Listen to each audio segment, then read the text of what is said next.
Selamat datang di perjalanan mengagumkan ini, melalui labirin sejarah dan misteri kerajaan Mataram kuno. Timpalah yang akan kita belah, mengulik jejak kerajaan yang pernah mengukuhkan wibawanya di tanah Jawa ini. Akan kita selami artefak-artefak bersejarah yang tersebar, saksi bisu kejayaan kerajaan yang dibungkus oleh kisah-kisah legenda yang penuh teka-teki. Dari candi yang megah, prasasti kuno, hingga benda-benda pusaka yang tersimpan rapi, semua membangun narasi yang menantang kita untuk mengurai.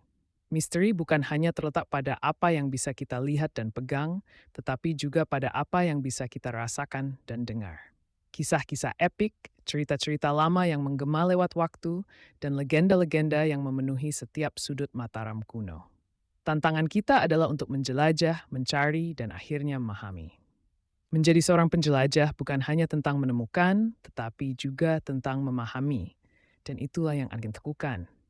Siapkah Anda untuk petualangan ini? Sejarah Mataram kuno merujuk pada kerajaan yang berkembang di Pulau Jawa pada periode awal sejarah Indonesia, terutama pada abad ke-8 hingga ke-11.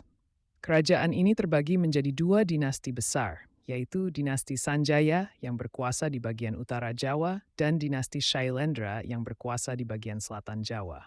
Berikut adalah gambaran lengkap mengenai sejarah Mataram kuno. 1. Awal berdirinya Kerajaan Mataram kuno. Kerajaan Mataram kuno pertama kali muncul pada abad ke-8 Masehi. Pada periode ini, dua dinasti utama saling bersaing dalam memerintah wilayah Jawa Tengah. Dinasti Sanjaya adalah dinasti pertama yang dikenal dalam sejarah Mataram kuno. Mereka berkuasa di daerah sekitar Magelang dan Yogyakarta. Raja pertama yang tercatat dalam dinasti ini adalah Raja Sanjaya yang memerintah sekitar abad ke-8. Dinasti ini dikenal dengan kerajaan Hindu dan mereka mendirikan candi-candi Hindu seperti Candi Prambanan yang megah. Dinasti Shailendra. Dinasti Shailendra merupakan dinasti yang berkuasa di wilayah sekitar Yogyakarta dan mendirikan banyak candi Buddha. Salah satunya adalah Candi Borobudur yang terkenal. Pada masa pemerintahan Raja-Raja Shailendra, Mataram kuno mencapai puncak kejayaannya dengan pengaruh besar dalam perkembangan kebudayaan dan agama di wilayah Jawa. Sejarah Mataram kuno merujuk pada kerajaan yang berkembang di Pulau Jawa pada periode awal sejarah Indonesia, terutama pada abad ke-8 hingga ke-11. Kerajaan ini terbagi menjadi dua dinasti besar, yaitu dinasti Sanjaya yang berkuasa di bagian utara Jawa dan dinasti Shailendra yang berkuasa di bagian selatan Jawa. Berikut adalah gambaran lengkap mengenai sejarah Mataram kuno. 1. Awal berdirinya Kerajaan Mataram kuno. Kerajaan Mataram kuno pertama kali muncul pada abad ke-8 Masehi. Pada periode ini, dua dinasti utama saling bersaing dalam memerintah wilayah Jawa Tengah. Dinasti Sanjaya adalah dinasti pertama yang dikenal dalam sejarah Mataram kuno. Mereka berkuasa di daerah sekitar Magelang dan Yogyakarta.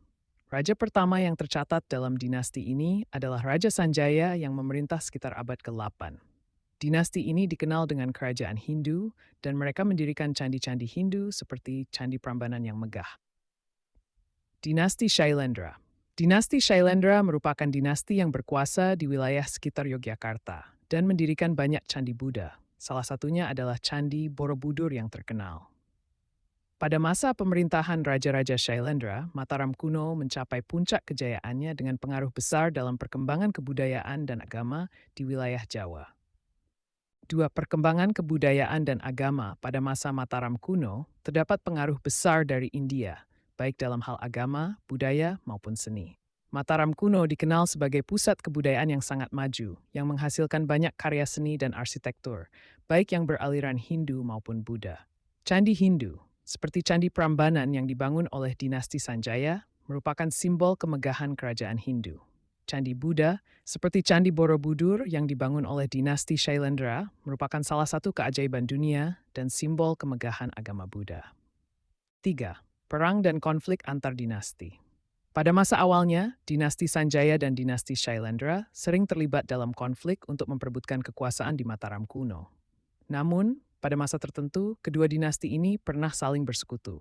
Salah satu contoh adalah setelah Raja Sanjaya memerintah, putranya Raja Rakai Pikatan menikahi seorang putri dari dinasti Shailendra, yaitu Pramodawardhani.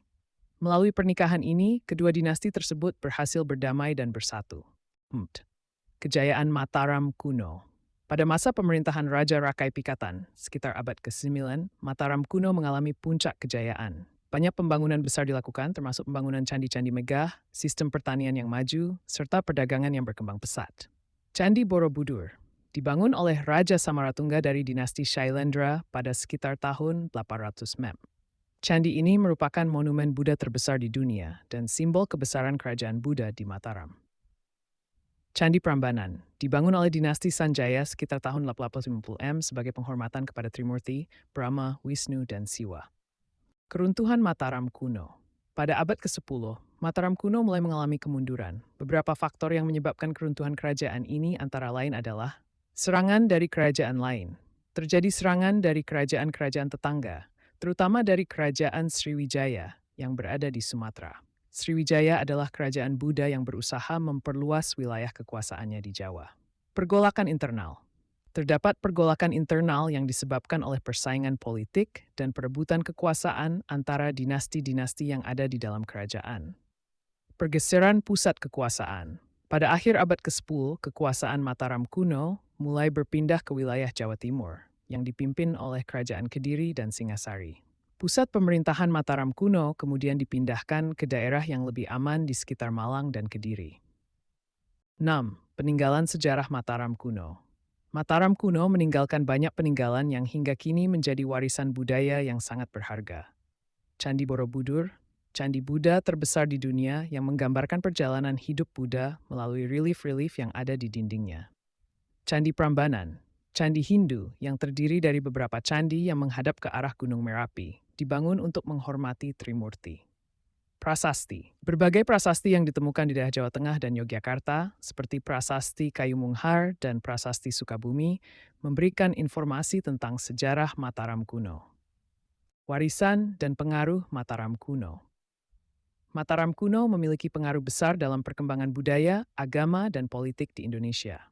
Candi-candi besar yang dibangun selama masa Mataram kuno hingga kini menjadi pusat pariwisata dan simbol kebanggaan budaya Indonesia. Kesimpulan, Kerajaan Mataram kuno adalah salah satu kerajaan besar di Indonesia pada masa awal, yang mencapai puncak kejayaannya melalui pembangunan candi-candi besar, pengaruh agama Hindu dan Buddha, serta sistem pemerintahan yang terorganisir. Meskipun mengalami kemunduran dan keruntuhan pada abad ke-10, warisan kebudayaan dan peninggalan sejarahnya tetap bertahan hingga kini.